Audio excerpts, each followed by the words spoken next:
जय श्री कृष्ण। नमस्कार मित्रों, आपका स्वागत है हमारे YouTube ओम भक्ति कथा चैनल पर। मित्रों, आज के इस वीडियो में आप सुनेंगे महाभारत की दो कहानियां। पहली कहानी है द्रोणाचार्य का प्रतिशोध और मित्रों दूसरी कहानी होगी द्रौपदी स्वयंवर की। इसलिए मित्रों, अगर आप इस वीडियो पर नए हैं तो वीडियो को लाइक करें और हमारे चैनल को सब्सक्राइब कर दीजिए ताकि इस तरह की वीडियो की नोटिफिकेशन पहले आप तक पहुँचे। तो चलिए मित्रों, पहली कहानी की ओर। पौराणिक कथा के अनुसार महर्षि गौतम के पुत्र शरद्वान ने कठोर तपस्या के बल पर शस्त्रास्त्रों को प्राप्त किया था।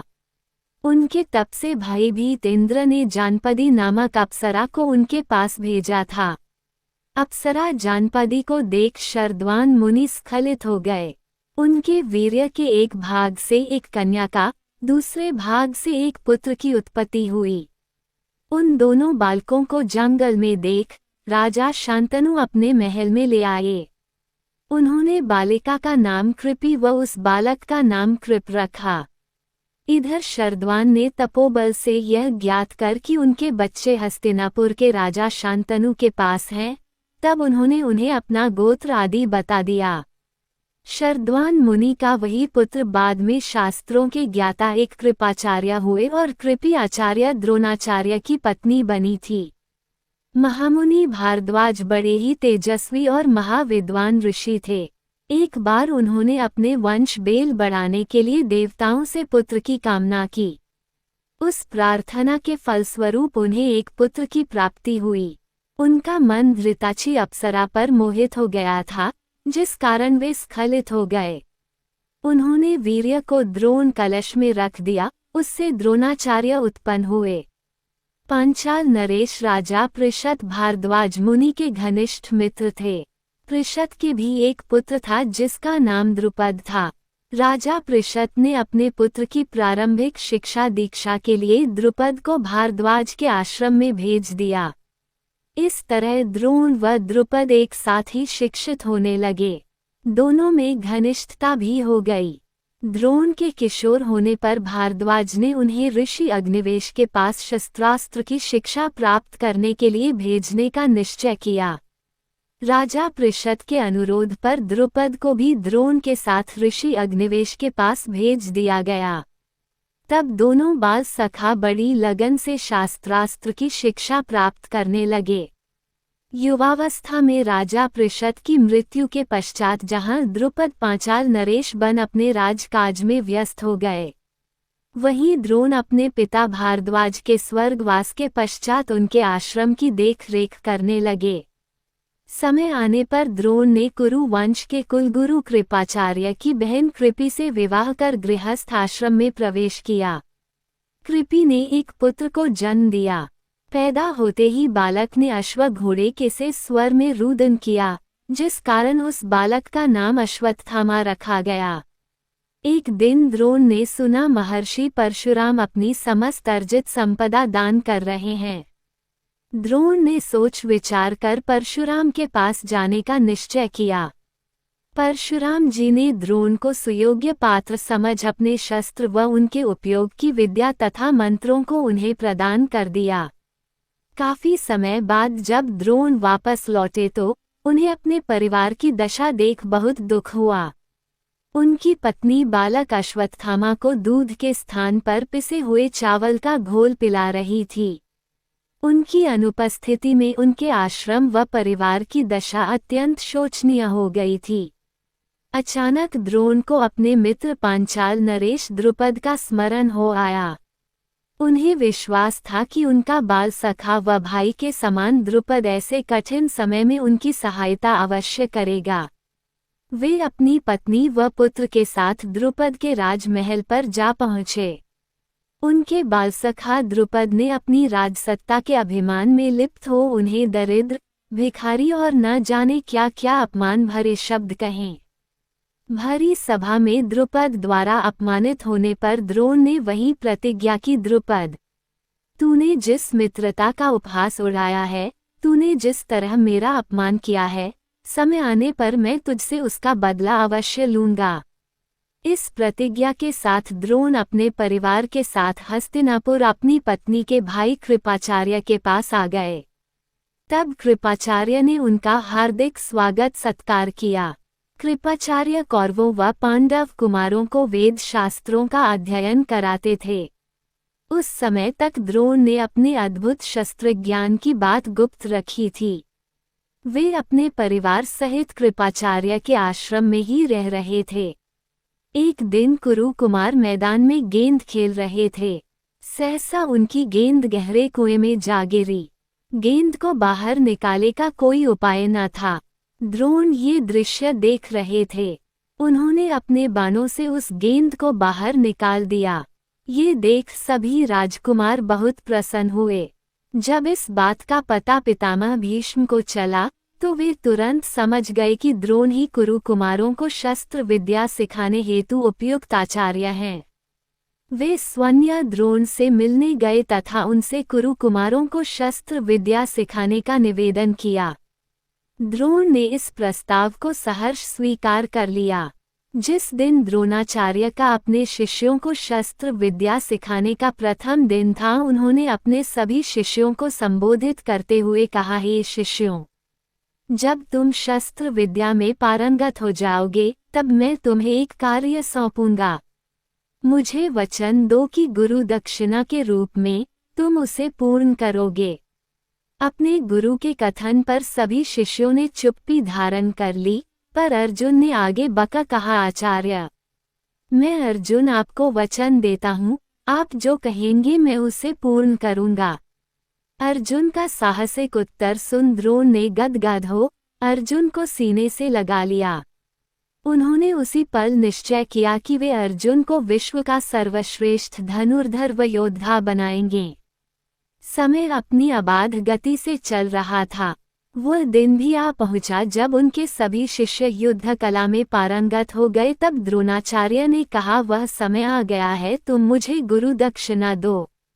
मैं चाहता हूँ कि तुम पांचाल नरेश द्रुपद को युद्ध में परास्त कर उसे बंदी बना मेरे सामने ले आओ। द्रोणाचार्य के आदेश पर कौरव पांडव सभी राजकुमार अस्त्रों शस्त्रों से सुसज्जित रथ पर सवार हो पांचाल की ओर प्रस्थान कर गए। पांडवों को नीचा दिखाने की अभिलाषा में कौरवों ने आगे बका पांचाल पर आक्रमण कर दिया, किंतु महापराक्रमी राजा द्रुपद के समक्ष कौरव सेना टिक न सकी। तब पांडव भाइयों ने अत्यंत वीरता से द्रुपद और उसकी सेना का डटकर सामना किया। अर्जुन ने अपने बाणों की वर्षा से द्रुपद का रथ तोड़कर नीचे गिरा दिया। इससे पूर्व कि द्रुपद संभल पाता, अर्जुन ने अपने एक ही बाण से द्रुपद का धनुष व उसका कवच छिन्न भिन्न कर डाला। द्रुपद को बंदी बनाकर उसे पैदल ही घसीटते हुए अर्जुन ने उसे द्रोणाचार्य के समक्ष ला प्रस्तुत किया।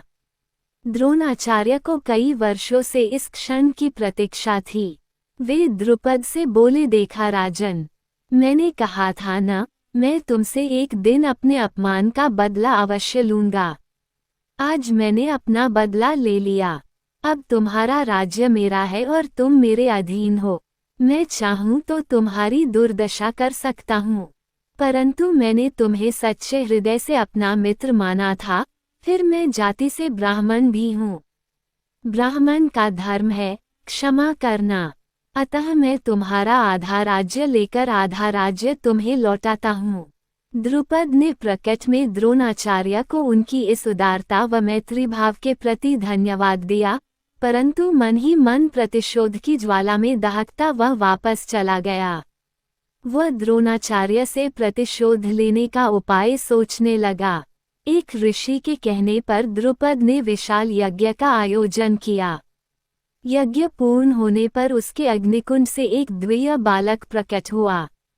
उसी के साथ यह आकाशवाणी हुई, यह बालक द्रोणाचार्य का वध करेगा। द्रुपद ने उस बालक का नाम धृष्टद्युम्न रखा। उस बालक के बाद यज्ञ कुंड से एक अति सुंदर कन्या प्रकट हुई। साथ ही आकाशवाणी हुई, ये कन्या कौरवों के विनाश का कारण बनेगी, क्योंकि कौरवों के विनाश के साथ ही द्रोणाचार्य का अंत जुड़ा है। द्रुपद ने उस कन्या का नाम द्रौपदी रखा। समय आने पर दोनों आकाशवाणी सत्य सिद्ध हुई।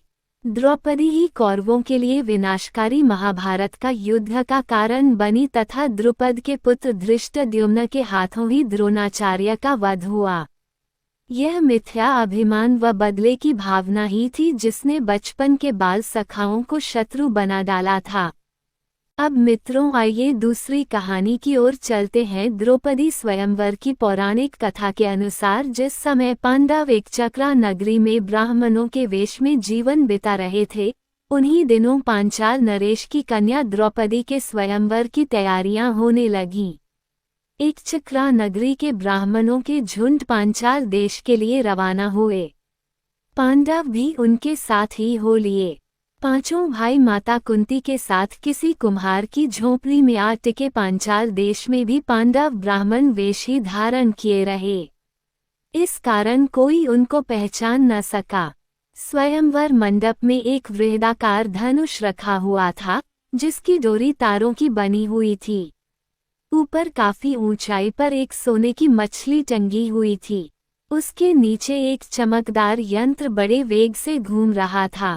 राजा द्रुपद ने घोषणा की थी कि जो राजकुमार पानी में प्रतिबिंब देखकर उस भारी धनुष से तीर चलाकर ऊपर टंगे हुए निशाने मछली को गिरा देगा, उसी को द्रौपदी वरमाला पहनाएगी। इस स्वयंवर के लिए दूर दूर से अनेक वीर आए हुए थे। मंडप में सैकड़ों राजा इकट्ठे हुए थे, जिनमें धृतराष्ट्र के 100 बेटे, अंगनरेश, कर्ण, श्री कृष्ण, शिशुपाल, जरासंध आदि भी शामिल हुए थे। दर्शकों की भी भारी भीड़ थी। राजकुमार धृष्टद्युम्न घोड़े पर सवार होकर आगे आया। उसके पीछे हाथी पर सवार द्रौपदी आई।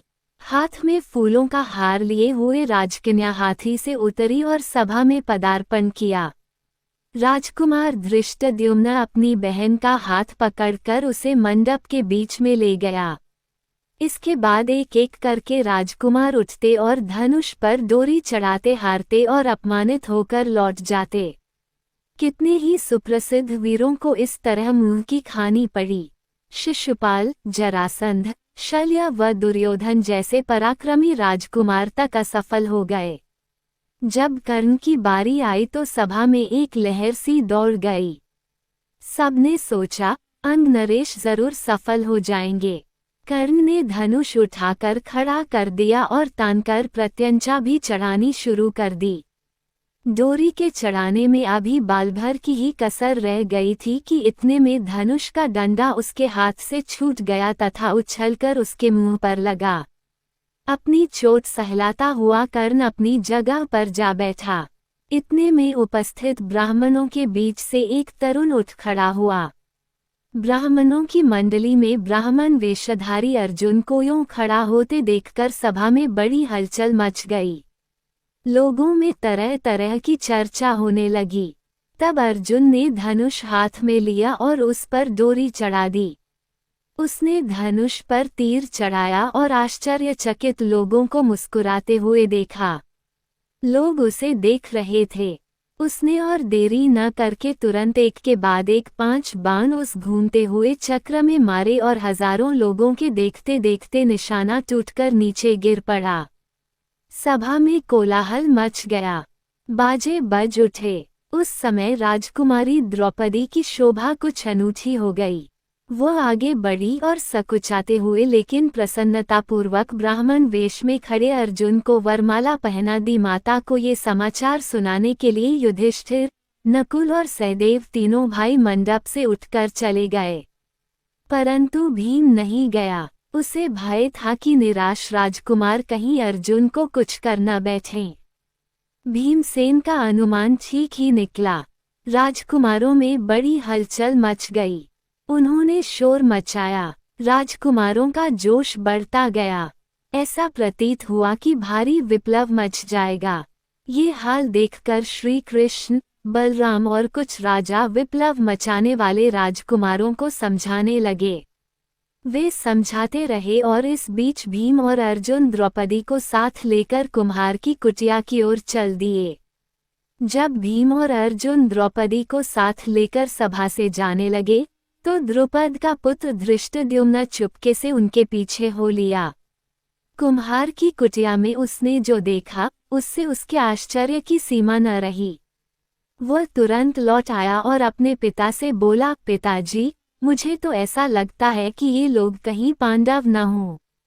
बहन द्रौपदी उस युवक की मृगछाला पकड़े जब जाने लगी, तो मैं भी उनके पीछे हो लिया। वे एक कुम्हार की झोंपड़ी में जा पहुँचे। वहाँ अग्नि शिखा की भांति एक तेजस्वी देवी बैठी हुई थी। वहाँ जो बातें हुई, उनसे मुझे विश्वास हो गया कि वो कुंती देवी ही होनी चाहिए। तब राजा द्रुपद के बुलावा भेजने पर पांचों भाई माता कुंती और द्रौपदी को साथ लेकर राजभवन पहुँचे। युधिष्ठिर ने राजा को अपना सही परिचय दे दिया।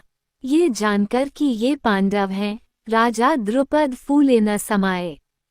उनकी इच्छा पूरी हुई। महाबली अर्जुन मेरी बेटी के पति हो गए हैं, तो फिर द्रोणाचार्य की शत्रुता की मुझे चिंता नहीं रही। यह विचार कर उन्होंने संतोष की सांस ली। मां की आज्ञा और सबकी सम्मति से द्रौपदी के साथ पांचों पांडवों का विवाह हो गया। तो मित्रों, हमारी आज की कहानी कैसी लगी कमेंट में जय श्री कृष्ण जरूर लिखें।